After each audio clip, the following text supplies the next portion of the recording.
With the recent influx of new players joining the finals, I thought it was a good idea to create a how-to guide to make getting into the game as smooth as possible. Who am I, you may ask? My name's Kaidison. I have a lot of experience with different FPSs over the years, from your movement shooters like Apex,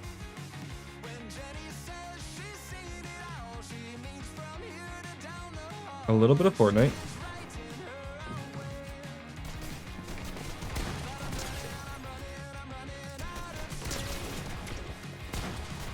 all the way to tactical shooters like R6 and CS.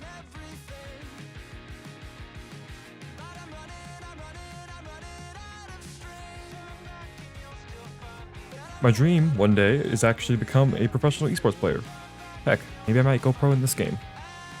But let me cut my yapping, because y'all came here for the how-to guide. So, without further ado, welcome to the finals. Alright, first things first. What kind of game is the finals? Wait a minute! Who are you? Well, to give it to you lightly, it's actually kind of hard to explain.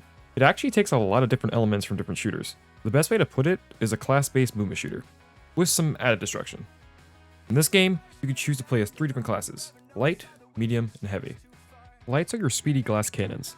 The weapons pack a punch, but so can anybody else that happens to even breathe on them. Ooh, that's kind of small. They mainly make up for the small health with a lot of movement and concealment abilities.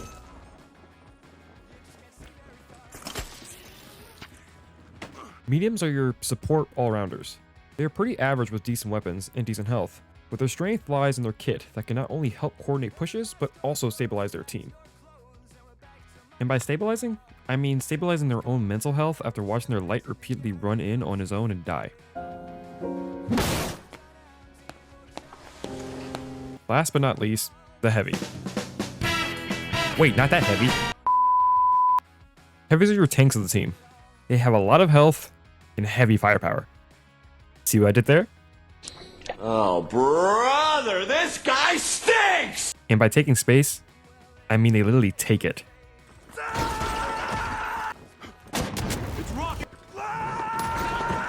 Okay, now that you understand the classes, we need to break down the... So for every class, you have a specialization, weapon, and 3 gadgets. Specializations are your special abilities. They vary depending on the class you're playing. Lights have movement-based ones, medium has utility, and heavies have heavy-based ones. Next are weapons. We have your typical ARs, shotguns, and pistols, but also have some interesting ones like dual swords, a dagger, a riot shield, and even a freaking flamethrower. What dreams of chronic and sustained.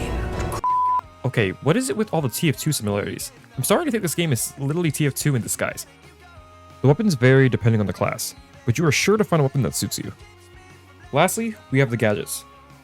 These allow each of the classes to further deepen their playstyles, with gadgets that can not only support, but also cause destruction, give movement, or even cause chaos. As you can probably tell, there's a lot of depth when picking out your loadout. It allows you to really curate your playstyle so you can play the game the way you want to. Alright, now that I've explained that, we can now get to the actual game. In this game mode, there are 3 teams of 3. Each team's job is to have the most amount of money by the end of the match. The way you obtain that money is by cashing out vaults at cash out stations. However, when cashing out, there is a timer. Your job during the timer is to defend your cash out, or, as an enemy team, try and steal it to make it your own.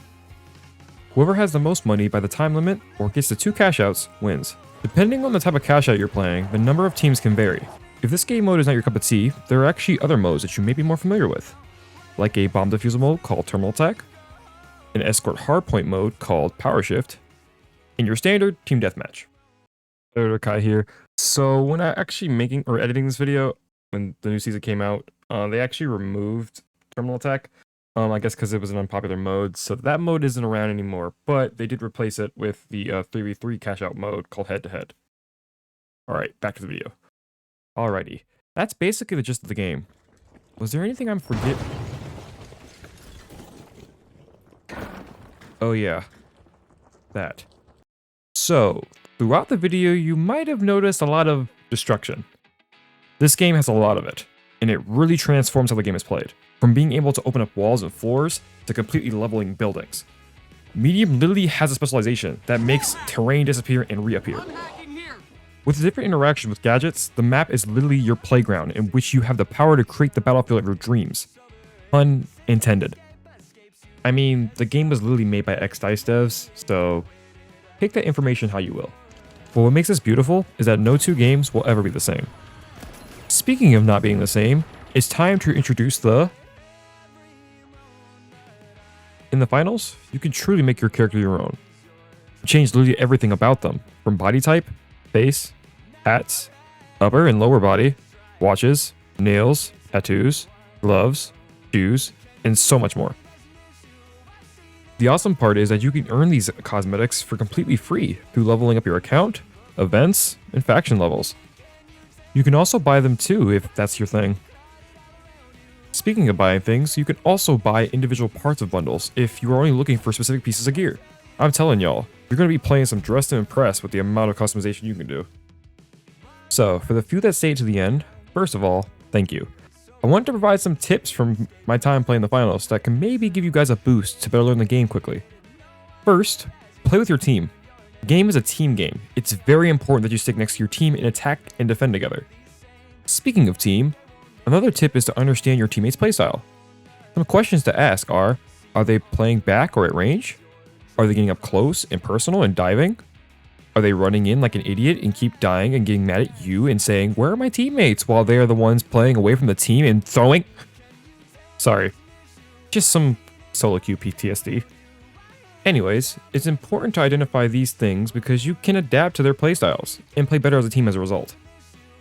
One last tip is to really use the terrain and destruction to your advantage. There are tons of ways to attack objectives using the tools provided.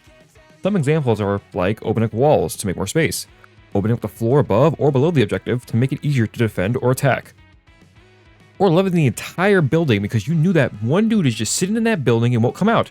The possibilities are endless. Well, the bottom line is the game is awesome and it's a blast to play. I hope this guide was a good stepping stone for anyone starting out. Well, I guess I should probably get going. Feel free to like and subscribe if you enjoyed the video and if you want to see more content like it. Also, follow me on Twitch if you want to catch me live. Alright guys, hope you guys have a good one. God bless, and peace.